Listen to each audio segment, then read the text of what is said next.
கர்த்தருக்கு ஸ்தோத்திரம். யெகோவா ஈரே பிரேட்டின் சேனலுக்கு உங்களை வெல்கம் பண்ணுறேன். பிரியமானவர்களே, நாம் இப்பொழுது பார்க்கவிருக்கிற வேத பகுதி எரேமியா 33:3. அப்பொழுது என்னை நோக்கி கூப்பிடு, அப்பொழுது நான் உனக்கு உத்தரவு கொடுத்து நீ அறியாததும் உனக்கு எட்டாததுமான பெரிய காரியங்களை உனக்கு அறிவிப்பேன். இந்த வசனம் எரேமியா தீர்க்கதரிசி காவற்சாலையின் முற்றத்தில் அடைக்கப்பட்டிருக்கையில் ஆண்டவர் கூறிய வார்த்தை இது.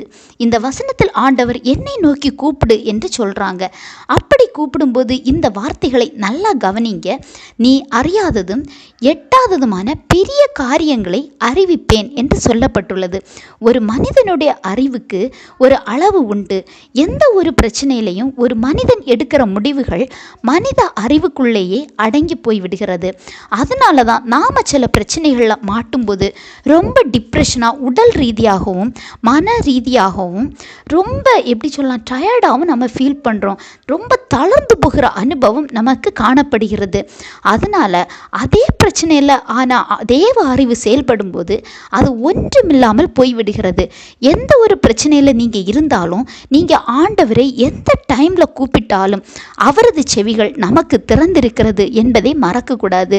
ஏன்னா பிரச்சனைகள் தொடங்கும் போது அல்லது அந்த காரியத்தை நீங்கள் தொடங்கும் போதே ஆண்டவரை நோக்கி நீங்கள் கூப்பிட்டுருந்தா இவைகள் ஒன்றுமில்லாமல் போயிருக்கும். இதை கேட்கிற நீங்கள் இப்போ என்ன நிலைமையில இருக்கீங்கன்னு கண்டிப்பாக எனக்கு தெரியாது. ஆனால் ஆண்டவர் உங்களை கவனிக்கிறவராக இருக்கிறார். நீங்கள் என்ன அனுபவத்தில் இருந்தாலும் சரி, யார் கைவிட்டாலும் சரி, உங்கள் ஜெபத்தை காண்கிற 2 கண்கள் உங்களுக்கு உண்டு. ஆண்டவர் உங்களை நோக்கி பார்க்கிறவராக இருக்கிறார். பிரியமானவர்களே, உங்கள் நிலைமையை மாற்ற கண்டிப்பாக அவரால் முடியும். காவற்சாலையில் அடைப்பட்ட எரேமியாவை பார்த்த தேவன் இன்று உங்களை நோக்கி பார்க்க வல்லவராய் இருக்கிறார். உங்கள் நிலைமைகள் முழுவதையும் அவர் கையில் கொடுங்க. ஒன்றே ஒன்றுதான், என்னை நோக்கி கூப்பிடு, நான் மறு உத்தரவு கொடுப்பேன்னு சொல்கிறார்.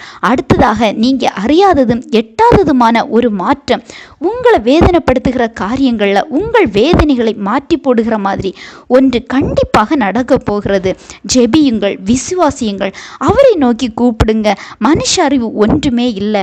ஏன்னா மனிதனை படைத்ததே அவர் தானே. இதை கேட்கிற உங்கள் ஒவ்வொருவருக்காகவும் நானும் ஜெபிக்கிறேன். ஆண்டவர் தாமே இந்த வசனங்கள் மூலம் உங்களை ஆசீர்வதிப்பாராக.